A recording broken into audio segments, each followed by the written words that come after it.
Hi, everyone. Welcome. Thanks for being here. So, I'm really excited today to share space with Alison Crossway. Alison is a guide medicine woman in Canada, and I love there's so much that I could say to define Alison, but one of the things I so love about her, and I'm looking very forward to spending some one-on-one time in a deeper way with her today, is Allison is fearless in what she talks about. So she's a beautiful writer and she has a very clear voice and she's not afraid to talk about the things, the edges that so many are fearful. My little Scorpio heart loves that I can talk to her about sex, about money, about power, about resources, and she can go for it and is unafraid. So all of it, as we know, comes up in our work as we're working through our processes, through our shadow work, all the accompanying practices we do with our medicine work. So I'm delighted to have her today. Alison, welcome, welcome, welcome. I'd love for you Thank to you. start by sharing a little bit about your background because it's so unique. You came through and to this medicine path in a very personal and unique way. So I'd love for you to share that if you would. Sure. So I grew up in a fundamentalist Christian household, which was the foundation for a lot of things, including an early connection to spirituality. That was the huge gift of that. But there were a lot of problems too. and yeah, I mean, there's so many things I could say, but I'll say this. I tried to be a really good girl. I worked really hard to do well at school. I was really trying to be the good person and developed this really strong personality channeled towards being very, very, very good and pleasing everybody not in a like people pleasing way. That's not always been my thing, but in a she's good, she's great, she's successful kind of way. And so I was thinking about going into social work or medicine or something, but then I got a job in finance for the summer in university. And it was so exciting. I loved the trading floor. I thought it was so much fun. And I mean, looking back as a therapist, it's like a compensation. Do you want me to? I know you're taking care of Tom. Do you want me to keep going? Okay. So I think that like the wild, aggressive part of finance was was attractive to me because I was supposed to be such a good girl. But here I was being successful and making money, but also getting to swear on the phone and be not such a good girl. So I found that drive part really attractive. I love numbers. I love math. I love analysis, and went on a whole 15-year career in quantitative finance. And completely unfulfilling. Just kept hitting up against, I feel like shit inside. What am I going to do? I'm going to have another gin and tonic. Like, I didn't know how to handle anything. And my relationships were a mess. Like, it was a mess. And I looked really successful. And I made a lot of money. And that was very confusing, like dissonance, inner and outer. And it was through the stress of that Wall Street career. I ended up on Wall Street for a period of time. It was through that I went to therapy, and that's where things first started to change. But the universe wasn't done with me yet. Because it wasn't like, oh, Alison, you just need to be a little less stressed. It wanted more from me. Wow, it's amazing to tell this story. Like, oh my God, that was true one day. So I wanted to have a baby, another very natural, normal desire. And I had roadblock after roadblock and lost a son late term. And I was broken, and therapy was not doing it for me. Like, that wasn't enough. And I had this feeling like, there's got to be more. There's got to be more. And so I found ayahuasca, and I just felt called. And one of the things that has always remained intact in my life through all the ups and downs is a very strong intuition and my own healing. So even when I was a mess, I would make way and say, no, I got to do this next. I got to do this next, which looking back is astonishing because I really didn't have any idea of who I was, the contribution I could make, the possibilities for healing. Like I knew nothing. But I went and I did the ceremony and I met grandmother ayahuasca and I said, I want to have a baby. And she woke up my sexuality. Go figure. And that was the beginning of a love affair with the plants that continues to this day. Beautiful. Thank you so much. My first question for you is because of your unique background among the guide world.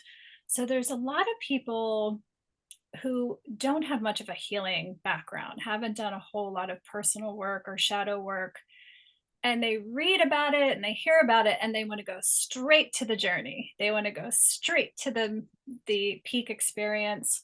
And what I and so many other guides are finding that if you come in with that mindset, say, of the finance world or the tech Mhm. world, and you're striving and you're a materialist, if you don't first do the foundational work and personal work, one of two things tends to happen.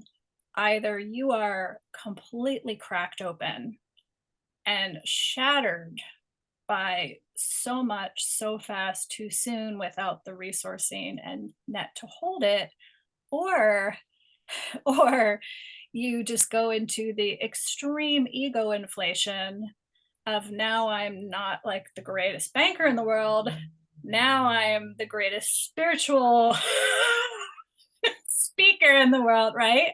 And so it's like, oof, okay, slow the roll, like let's slow down, and let's talk about the foundational work. So, given that you've had feet in both worlds, I would love to hear about your reflections of that and what you think is really, really necessary and foundational before people step into that deeper work.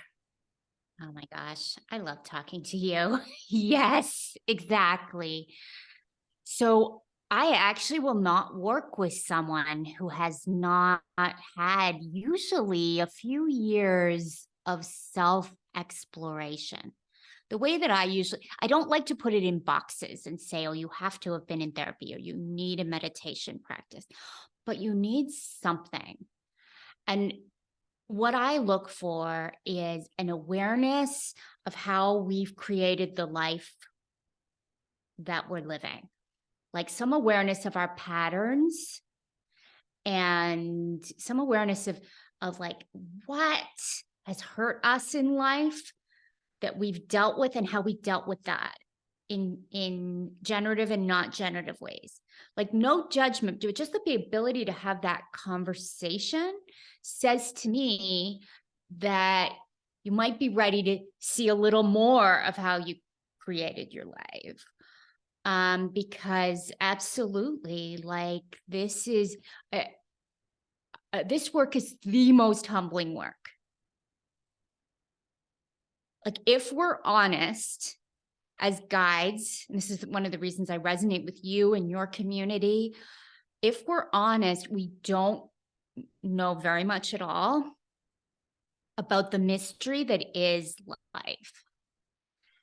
And we have to be able to hold that not knowing to our core and stay present even despite it. So whereas in finance, it might be, oh, I know this, and here's my T4. What do you call them in W-2, I think? Like, here's my income. But it's like that becomes this badge of security. As soon as you step out of that world, the badge of security, there isn't one. There's just the breath in the present moment.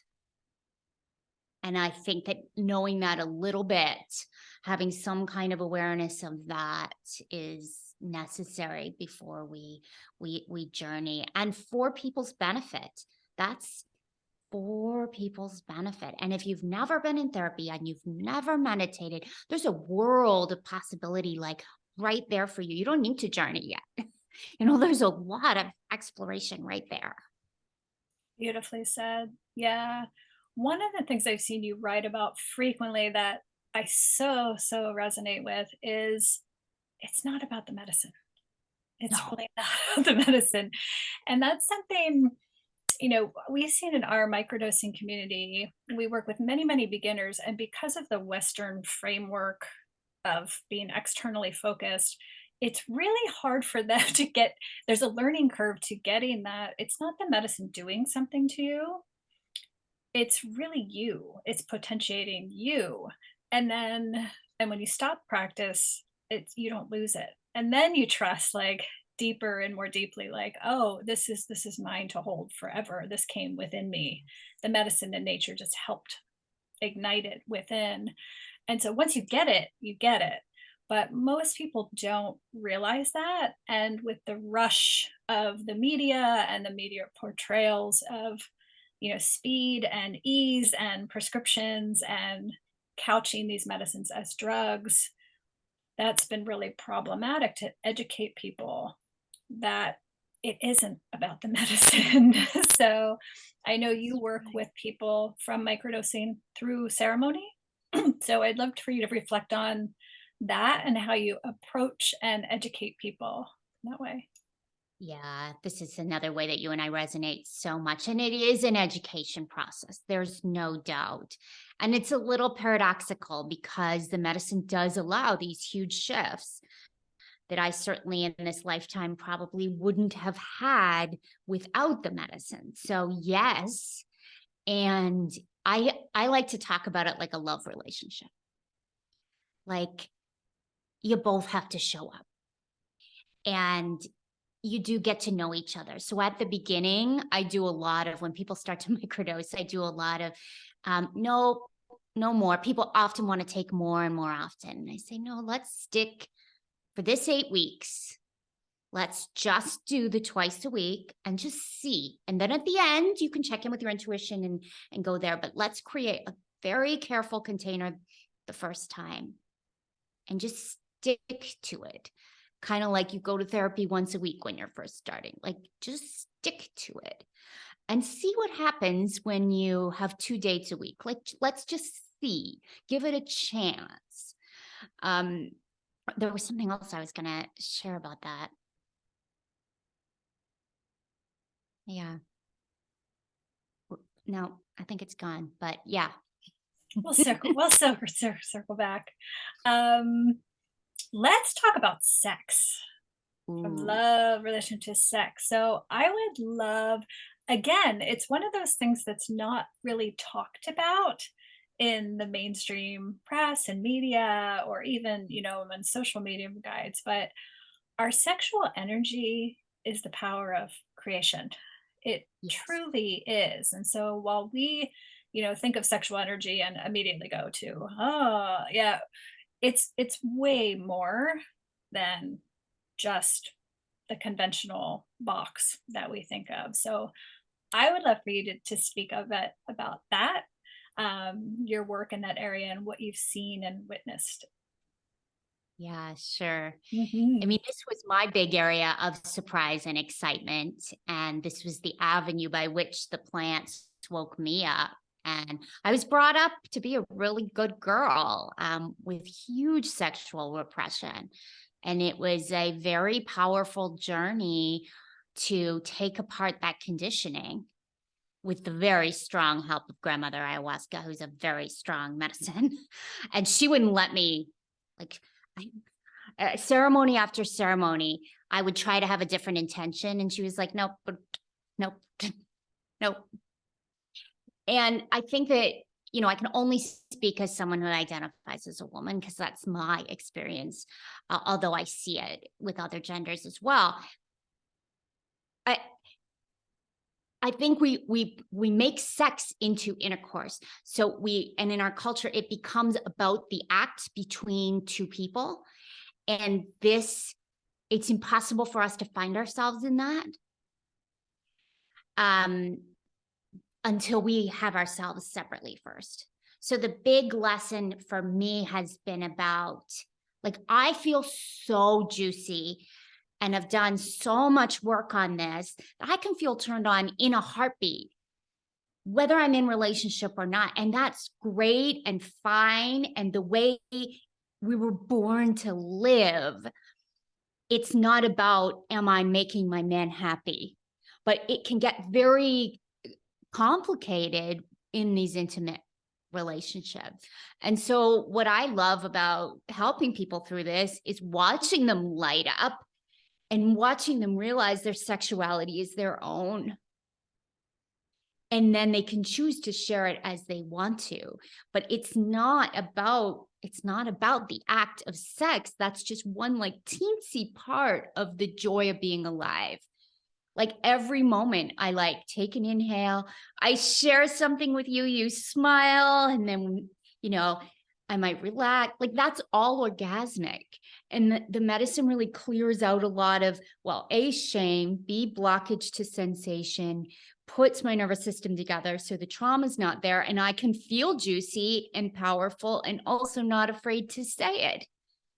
And all of those pieces are so important for us. And that's when sexuality is not harmful. This is the thing. Repression hurts. It hurts people.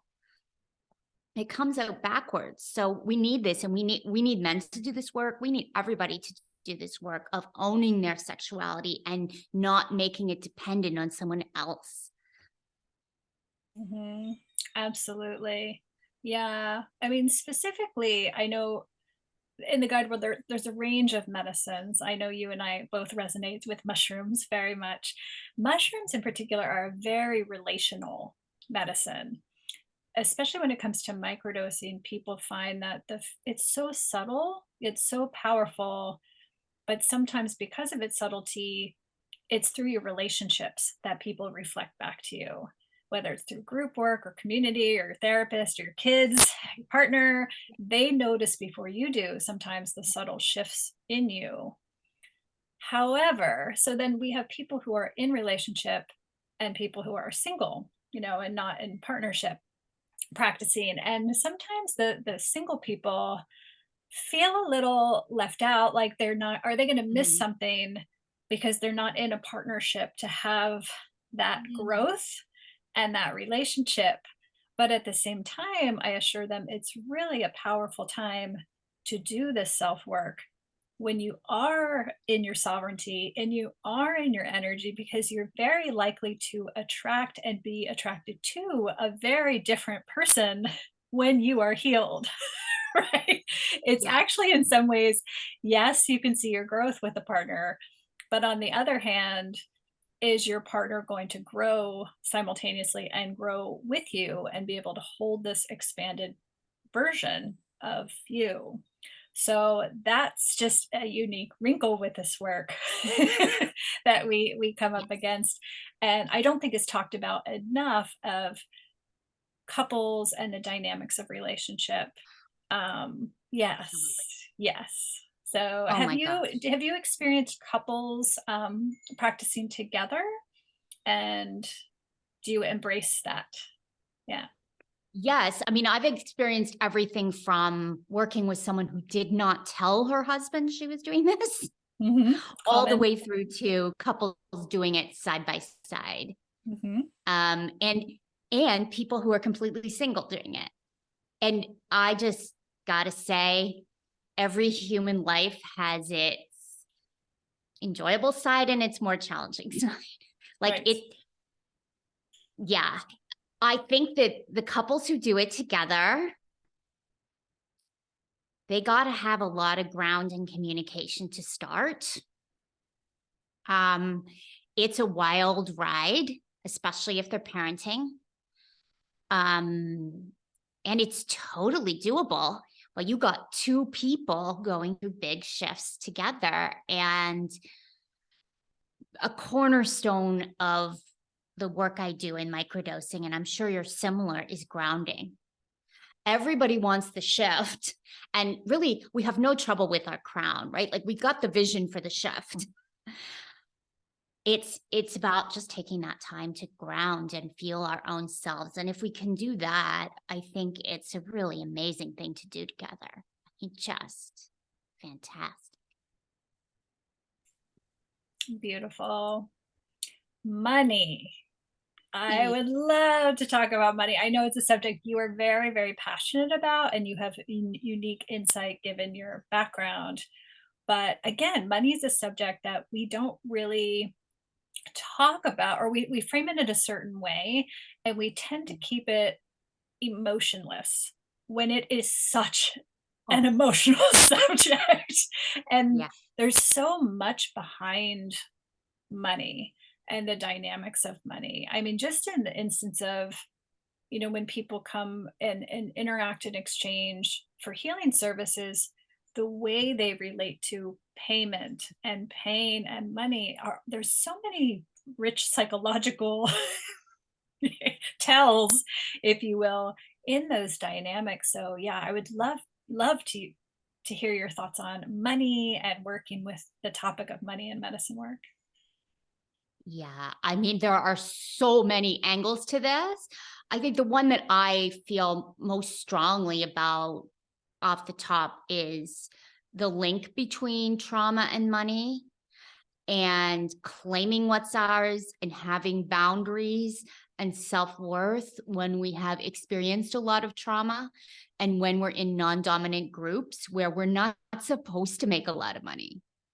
you know Healers, people who identify as women who are also healers in the world get so much mother projection, and we're not supposed to be making money off this. We're supposed to be taking care of the world. That's what we're supposed to be doing, and also cleaning up after you, like that. And that's unconscious, but that is like all there. So for anyone who's in that situation, you're working against the grain to thrive and be abundant, and it's so important. So whatever is coming up around money is as important as relationships, is as important as sex, is as important as self-worth. It's all like of a piece.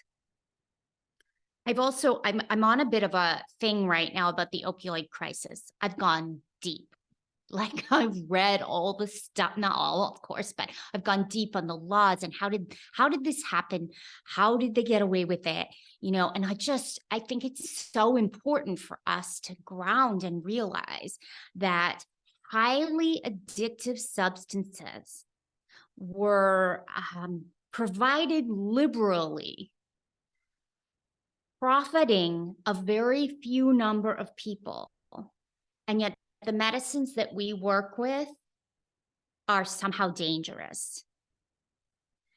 And this is an epidemic.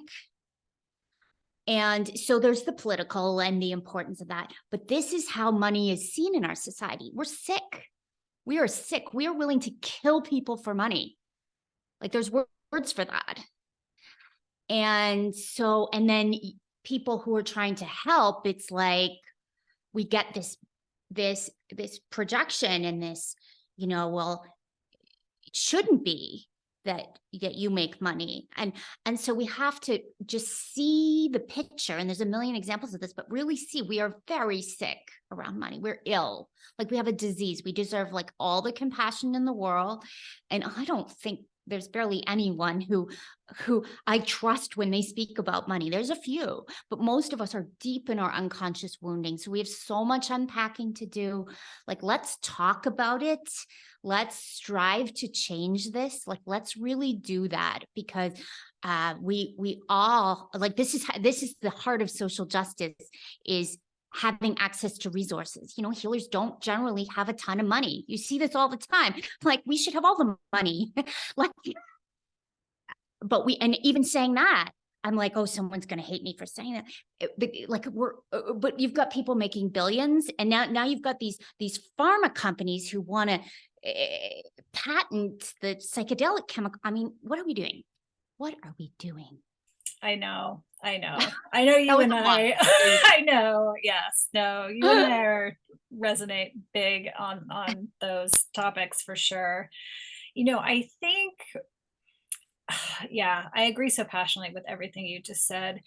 And also I see even well-meaning people who most of the time are touched and opened and transformed by psychedelics in their own life are coming from management consulting or tech or finance. And Yes. they want to help, they want to support the movement. Um, but they're coming with all of the frameworks and mindset of what they have come from. So as we see people, it's when I talk to people who've been in the healing arts for decades, it's kind of feels like, we were in like these weird fringes, like the weird woman on the dead end street. Just kind of, we don't quite know what she's doing, and we're not going to really give her any respect, but we're just going to kind of ignore her and she's free to do her thing because we're not really paying attention. There's an advantage to that, right? Now that people are like, we can commodify this, and we can profit off this, and we can take this, package it so that only we will be safe enough to control it. Then it becomes no longer, fringy and dismissed. It becomes dangerous, unless it's in the hands of such and such. And so That's right. a lot of people coming into the field that are from, more corporate backgrounds don't really understand that fundamentally we need to change the whole table setting at its core, and set things up differently. We can't set things up in the same way. So yes, I completely agree, that it's just not the consciousness raising or the awakening, or it's fundamentally we can't have one without the social justice component beside it, right? Yes. Yeah, Exactly. And part of that is feeling our feelings. well This is said. where, it's like, oh, I get it. The world isn't how it should be. We've got the crown and all the, like, more and more people. We get it. We get it. But it has to get down here. Mhm. And like my experience in the world personally and with the people I know is that is not a quick and easy journey to take the patriarchy out of the girl. Like I'm still working that and it's hard and there is work to be done. Like ceremony after ceremony, I'm like sobbing and puking with no end in sight. And I kind of I believe that we have to kind of surrender with no end in sight to really like crack and break and get through. And we never fully get through because we live here. Right. So this is exactly it. Like I'm living in the little cul-de-sac, the fringe woman just doing what she does because like that's something that you don't get to understand until you understand it. Right. Right. I'd love for you to share. So, a lot of people in our community are microdosing in their Mhm. first weeks and months. And many people we find when they start out, they're like, I'm good with microdosing. I'm drawn to microdose, but I have no interest. I'm either nervous or don't think it's for me. Um, to trip. I don't trip. But then, after they connect and build a relationship with the medicine, they really become called in such a beautiful way frequently, and called to explore, working with someone to go deeper and accompany them. So I'd love for you to talk about the arc between beginning to microdose and connecting and then moving into a more ceremonial experience. How do you hold that for people? Is it a certain length of time? And kind of what does your framework look like when you work with someone all the way through the experience? Right. So I do separate microdosing and full dose journeys by program. And a lot of people do start with the microdosing and they do the inner work, like you said it perfectly. Like they start to trust it and they go, oh, I see what's possible. I want more. And I really trust that because that comes from their relationship with the medicine itself. I think it's a really beautiful place to come from. I do get a fair number of people also coming sort of cold, wanting the journeys. And often those are a little less transformational because they haven't done as much building relationship with the plant. Um, Once somebody decides to do the full dose journey, we're working on intentions. I use the word assessment, but language is limiting. I have a very detailed assessment where we look at physical, emotional, mental, spiritual, and sexual aspects of you to really get a sense of where the energy could move. Like, so that we're on the same page as to where there might be stuck places or places to look. Because often we'll have an intention and we'll say, oh, I want to be a fully expressed human being, or I want to be at peace. These are great intentions. And without digging into the blocks, I don't know, like, when was the last time you cried? Do you feel a connection to nature? Those types of things. How is your physical body? Like, how is it doing? And those types of things are really important context as we go into ceremony. And then I hold the medicine in a fairly shamanic way. A lot of my work is psychotherapeutic on either side. When I'm in ceremony, I really see myself as a medicine woman. I have a number of lineages I've studied in that come together and protect the space. Like, we are entering sacred space. That's how I see our relationship with the medicine. And we really have a lot of preparation in terms of how we're going to interact with each other in that space, and how we're not going to interact with each other. And then when it's over, then we can talk and have our snacks and whatever. So there's like a very clear container that I create, and then follow on integration from there, doing deep somatic work, breath work, whatever. Sometimes I think I should have a like punchier way of saying how I work, but the truth is everyone's so unique. So if it's money we're going to dig into money. If it's your health, we're going to dig into your health. Like, we are going to go where you need to go, because I trust your journey. I trust it implicitly. Your being is calling you into growth, and whatever area is calling you is hurting. That's the opportunity. So we're going to go there. Beautiful, beautiful. And you just shared what I think is so, so important for people who are new to realize is that, this is, especially your first journey, it's a once in a lifetime experience often. It is like nothing else. And so, you know, just up there with the birth of your first child or your wedding day, it's hold it and take your time and really don't limit yourself. At the beginning of our program, I remember people when they got to the point that where they were curious and seeking a guide, it was, they're trying to pull names off of a directory or Google, or like, Mm, who's close by, who's close by. And we quickly realized that it has nothing to do with who's close by. It could be the most inconvenient person that's across the globe, but the thing is, it's worth that trip halfway across the globe if that's the guide for you. And so you don't know that until you take your time to feel into the questions you just posed. yeah. What are you up to here? What are the threads? Because the mushroom is going to meet you there. So it's yes, and so it's good to speak that and have a guide who can work with you, and that you can see and hear and touch their energetics and their resonance and their vibe, and know, this is my guide. And if she's in Canada, so be it.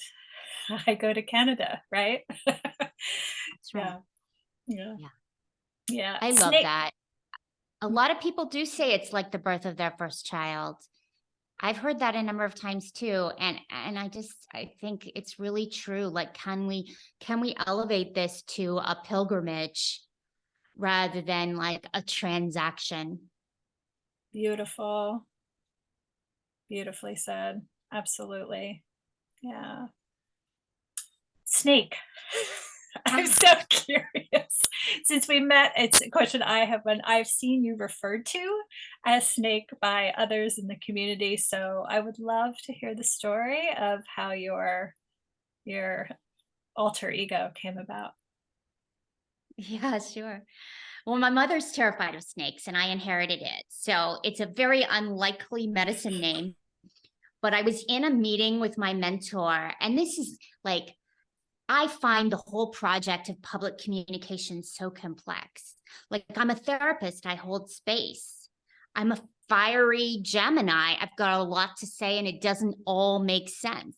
Language is just separating and polarizing, anyways. Why am I even doing it? Like, there's all these different things, and I get in my head, and and the marketing pieces, and so my mentor was like, okay, just settle and go inside and see what's there. And what's there was this black snake at the bottom of my pelvis, curling around like this. And then he went up my spine, very Kundalini like. And snake is my aliveness. It's me speaking without being afraid to scare people. I accomplish it in varying amounts, but this is my totem of, and I love that you said fearless as the quality that came to you about me at the beginning. And I thought, okay, I'm doing snake right in some ways, because I think, we're socialized not to scare people, Mhm. but I don't mean scare you like traumatize you, but it is true that as medicine women, we can see things, and there are things we can speak and feel safe speaking that are really important. And I continually challenge myself with my clients with love. Like, snakes are love. We think they're bad, but they're not. They're just super alive. And with love, like, this is what I see. I love it. Thank you. You're welcome. It's beautiful, beautiful. I would love, given all we just talked about and how quickly things are moving in this field and in this space, what are you like? What would your dream be that you would love to see take shape in this moment, in this movement? How Mm. how people will connect with medicines in a way that's true and aligned. I mean, my dream would be that people who have been doing this work on themselves and with the medicine for a long time were somehow really visibly and obviously the people that we go to. Oh, here's another dream, that there were some people with frameworks who got that, and instead of trying to create their own empires, gathered some of us in and pointed the light on us and protected us, as we are unprotected. That's something people need to really remember about us, especially when they say, like, that the price isn't right or this isn't right. We are very vulnerable and very human, and we hold a lot of space for a lot of people. So I would love to see more courage taking from people to say, okay, this is how it needs to look, could look. Lovely. I think that's so much richness there, but I think that's so for people on the outside, particularly, and the public at large, to hold space, to hold sacred space is not just the time that you're with someone. It is all of the work that you need to do to clear yourself and clear your energy to so it's really a devotion and it comes with a lot of sacrifice. It's very hard to kind of live in the world and be a guide at the same time. It's hard to be in relationship and be a guide because of the wholeness and totality that it takes. to hold space for people. And so when we're pricing and when we're investing in someone in that kind of relationship, I think it's important that we evolve out of this hourly rate mentality, or this healing service as hospitality Yes. style industry. It's so much more than that, and I'm slightly biased, but I think it's the most important work you can do in your lifetime. It's the one thing you can do. Your healing is the one thing you can do that will touch every single other aspect of your life. So that should be your biggest investment always, right? Yeah. We're getting Yeah. there. We're getting there. Yeah. And I think that pain is what calls us. Like, I don't want to be doomsday. I don't mean that. But it's pain that calls us.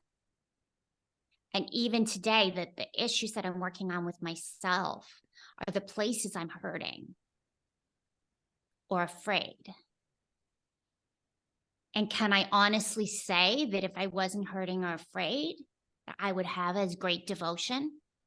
If I hadn't lost my son, would I be here? And so I also, one of the things snakes sees, right? It's like there is going to be a lot of pain for us to really get this in our bones that this is our best investment, our biggest, most important.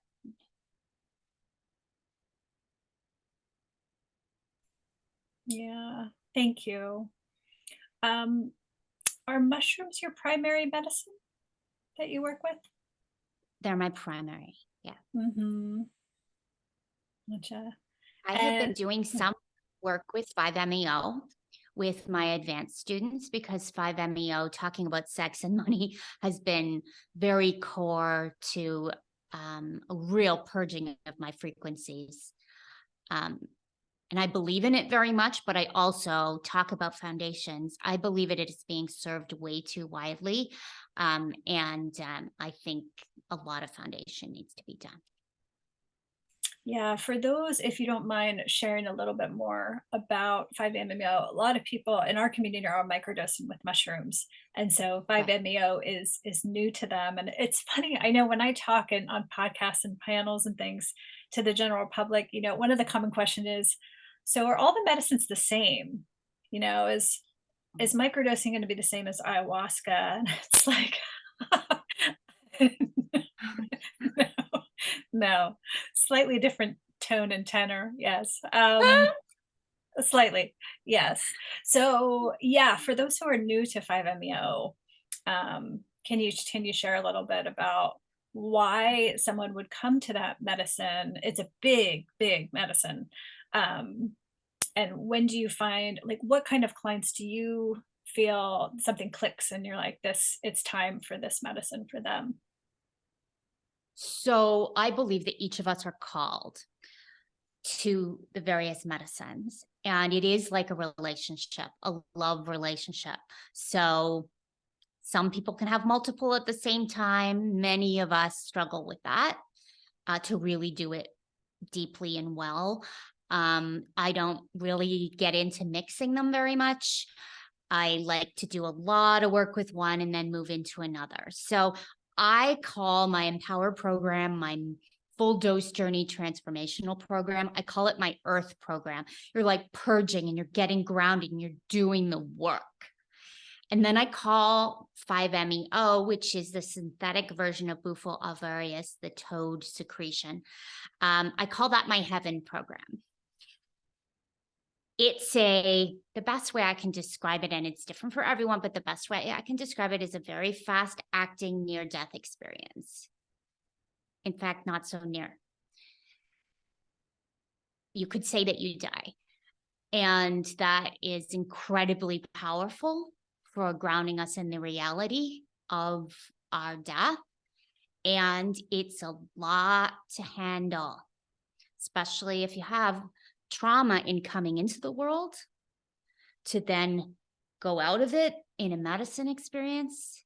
incredibly sensitive. And I feel very strongly, in particular with that medicine, that there are many unbalanced facilitators out there. And I don't know exactly why, but it's you are so vulnerable on that medicine. The slightest movement your facilitator makes is going to feel like the earth is cracking. So you really need someone really, really grounded for that one. For me, that gave me, it just opened all my frequencies. So it's what, I mean, it's really gotten my juice going. It's heightened my sexuality tremendously. It's heightened my energy. I'm so much more open and permeable. But it's also a very intense experience. And I like to see someone do work for a long period of time and also build trust with me, and then feel called. I never, ever, ever suggest. I only ever respond to requests for that medicine. Beautiful. Yeah. Um, Many people are in like live in places where they don't feel like I am in California. You're in Canada, which is in many ways far ahead, exceeding the United States in terms of kind of moving along on all fronts. In some ways, in terms of your moves toward decriminalization and legality and corporate interests for sure in Canada around medicine work. So, how do you work with people that are in places where they can't necessarily have a build a community where they live? And do you welcome people coming to you, or do you go to people? How does that work? Yeah, so I have traveled. I travel very selectively, but I welcome people out here. Okay, And I do ceremony in this room. You can see it's snowy, but the floors are softly heated. it's so So beautiful. Yeah, it's a beautiful room for ceremony. And there's a spa 4 minutes down the way. So all the food and everything's taken care of in a really nice way. I'm just 90 minutes east of Toronto. That's an easy flight for most. So I I think that's a beautiful way, quite an easy, seamless way to come. I also want to mention one piece, which is I do also believe in the mini dose. More and more, I believe in the mini dose. And what I mean by the mini dose, because we're all making up the rules here, is the microdose is the subperceptual, maybe 100 milligrams, say, of psilocybin. The mini dose is like, for most of my clients, 300 or 400 milligrams. So it's once you're comfortable with the medicine and you are ready to set an intention and create space for yourself, that is a dose that is for most people not overwhelming, very, very light visuals, if any, but gives you a stronger experience in your own home. I am a personal non-believer in solo journeys, in general, for healing purposes in general.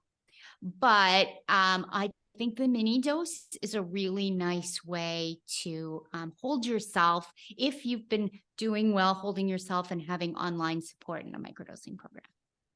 beautiful. Thank you.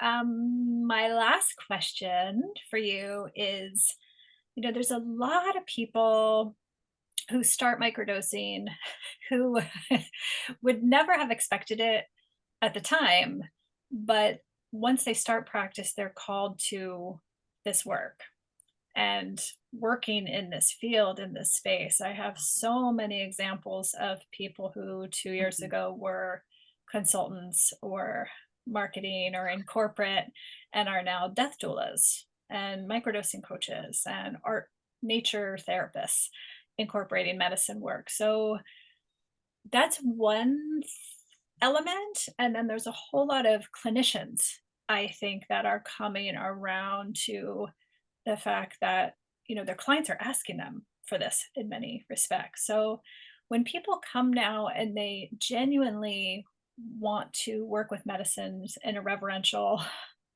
high integrity way, in terms of learning, a lot of them are like, should I go enroll in the psychedelic certification program?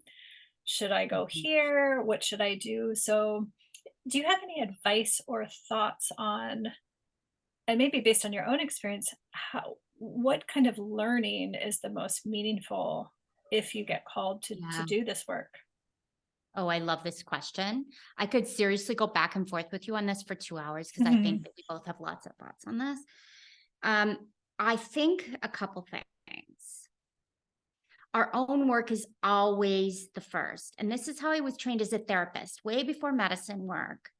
We had to do 4 years of group therapy plus our own therapy, getting triggered by each other all the time before we could even see a client.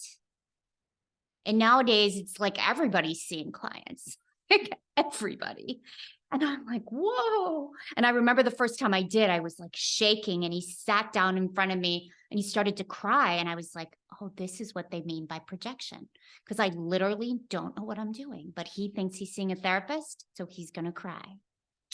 Like, I mean, the formation period was so long, and the amount of supervision. And so like I can't be shaken from my belief that whatever the modality is, your own work, your own work, your own work, first and foremost for a long time before you start poking in other people. Um, and then I think we know our teachers. I think the pull of certification, I can feel it sometimes. I'll get an email and I'll be like, whoop. That's great. We have to ask ourselves some things.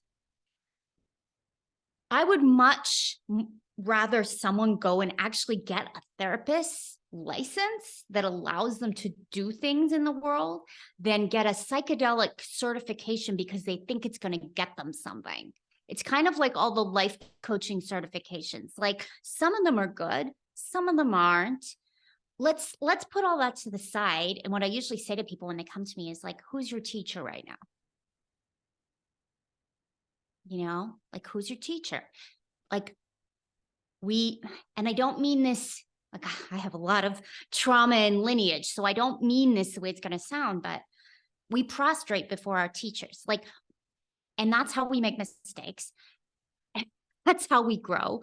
And then we may have another teacher, but we like go wholeheartedly into our path with heart, you could say, and we follow it. And I don't know what that looks like for everybody. It looks different things, but what I'm seeing in a lot of the certifications, some of them, the smaller ones, I'm like, oh, that could be really juicy for the right person. And some of them, I'm like, okay, I'm just a little concerned about how we're commodifying this work. Um, yeah. And I also want to say one other thing. The certifications, it's so interesting to me that people will pay for certifications, big ticket prices. Then the certifications don't get them anywhere, but they haven't done their own therapy, for example. And if you took, like, I know one of the big certifications is like $20,000. So if you took that $20,000 and spent that on, going to Peru and doing medicine work, or doing one of the guides that you talk to's transformational programs and having a therapist every week, you could do that for a few years. And I think you'd be better off. That would be my view. Absolutely. Beautifully said. Yeah, I think I hear that a lot in people. And I do think part of it is just we're so steeped in the Western academic tradition Totally. of permission to do something. You know, I need the authority Mhm. to bestow what I'm allowed to do, where I'm allowed to do it, what geographic location I need to be in to be okay, when really it's the embodied experience of doing it that's the most important thing above all. Totally. So yeah, well And I'd said. like, could I add more there? Mentors right now have never actually done psychedelics. And there are many rich traditions of people who have earned their wisdom over time in their ability to sit with people, whether that's psychoanalytically. That's a gorgeous tradition with a ton of information on trauma and attachment and intimacy and sexuality. Like there are wisdom traditions, mystical traditions. Chinese medicine is full of amazing wisdom. So we don't need to find our wisdom necessarily from people teaching us how to serve mushrooms, we need to do our own work and grapple with that and see what comes from that. Right. Thank you so much, Allison. I love your approach so much. Your winter wonderland there is extraordinary. Yeah. So, how can people find you? Do you have a website to Sure. share? Are you on social media? Yeah, I'm on Instagram. I can't believe I'm on Instagram, but I'm on Instagram. Alison Crosswade. I'm on LinkedIn. My website is a great place to go. So AlisonCrosswade.com/offerings gives you all my offerings, and there's an application button, and there's a whole bunch of different tiers. There's the free stuff. I have a free Discord community. You come in, get to know us, and then all the way through up to bigger transformational programs. So just go in, take a look. I would really love to work with anyone from your community, Casey. You are a gift to me in more ways than you know. So thank Mm, you. thank you so much. Always great to be with you. Mhm. Thank